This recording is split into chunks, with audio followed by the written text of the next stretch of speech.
If you've reached this page, then you're someone who's either curious about non-duality or you're someone who's been on the path for a while, and you might just want a fresh perspective about non-duality.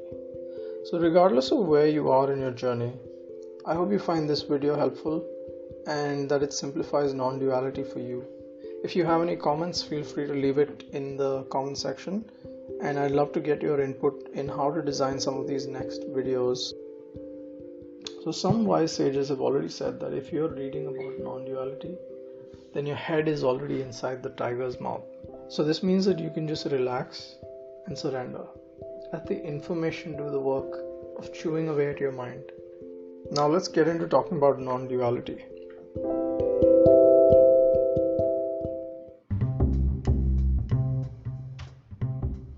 Throughout the ages, non-duality has been a way that various spiritual paths, teachers, wise sages, and people who've had mystical experiences, and even scientists, have tried to point towards and guide us to how they've experienced reality and how they were able to understand it.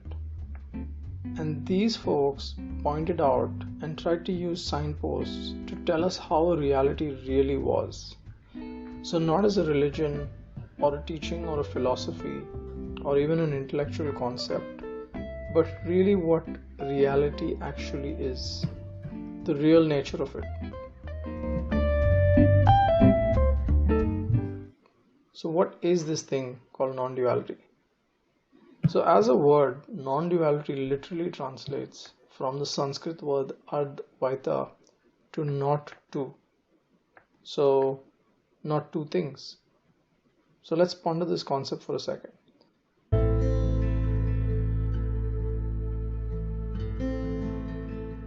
If there are no two things in reality, that means that there's just one thing going on.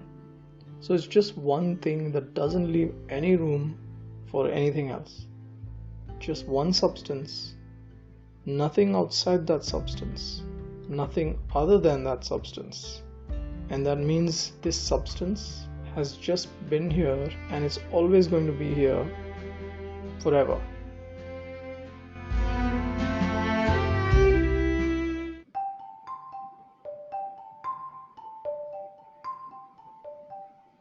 So if this is the only thing around, then how come we haven't actually bumped into it somewhere? So what if non-duality is actually something that's right here, right now?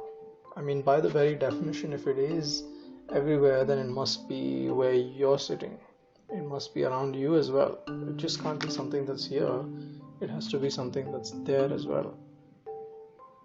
So what I'm about to tell you to do is probably going to save you 2 to 5 years of spiritual seeking. So you have to just trust me now and listen to these next set of instructions. So the mind just loves finding meaning. It just loves trying to understand and trying to create stories out of pictures that are appearing in front of it. And that's something that it's used to doing all its life. So I'm asking you to put that mind down right now and do the thing that it just hates doing.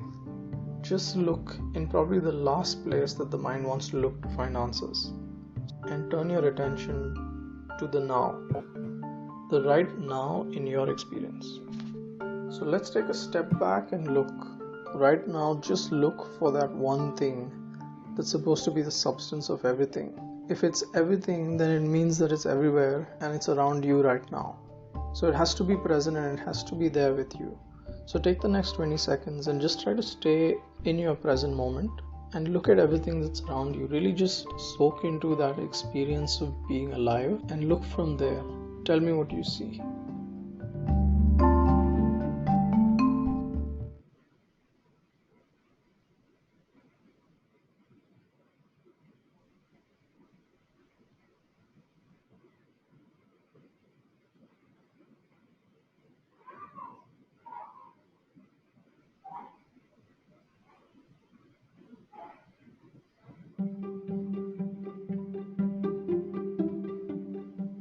So now if you really spent time looking, then you must have found a minimum of two things. You probably definitely found, or it definitely seems to be, that there is a you. that there's someone on the other end actually looking out of those eyes and looking at the video that's on your screen. And the other thing that you might have found is that it definitely seems to be a world out there in front of you. So we have these two things that you found. But what does non-duality really tell us? It says that everything is just one thing. So that reality which we experience, that boring daily life reality, there must be something much more interesting or something mysterious about it. Who do we really believe? On one hand, we have non-duality, which is almost 3,000 years of teaching, and these thousands of people that have meditated on it and really pondered this topic and come to these conclusions and have almost written thousands of books about it. Are they all wrong? Or maybe there's something missing in how we're actually seeing the world. And the only thing that we need is for someone to give us a little clarity about the experience that we have and convince us that we are in fact experiencing non-duality.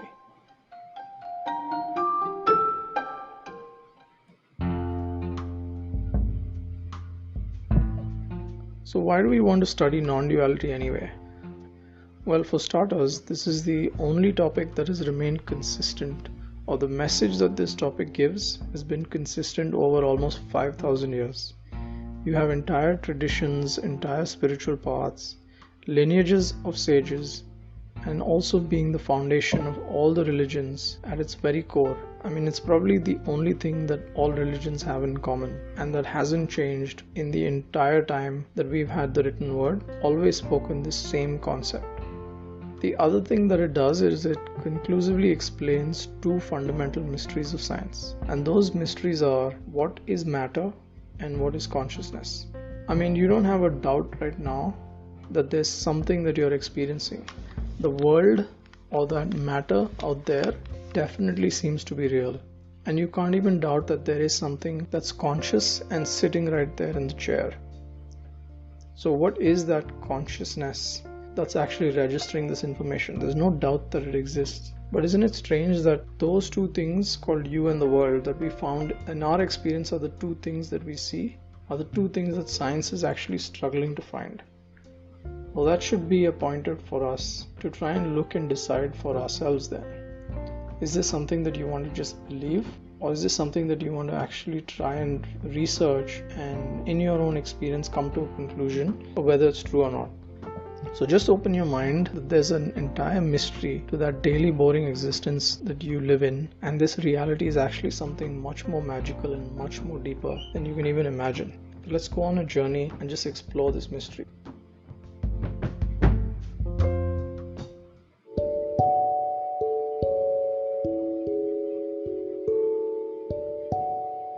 So you might be asking, what's in it for you?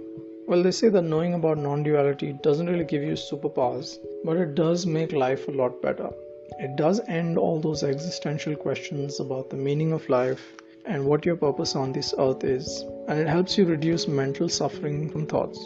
It also will get you to reduce worrying about your life and gets you a little bit closer to understanding your being. And addictions like smoking or drinking, they might just drop away.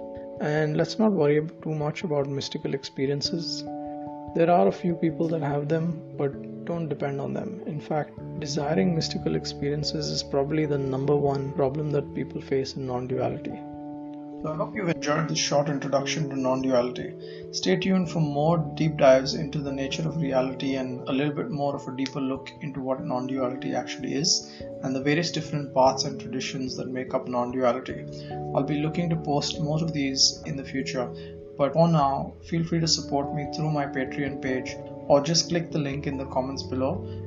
If you have further questions or want to have more of a deeper understanding of non-duality, leave me a comment and I'll try to spend some time answering the questions that you have.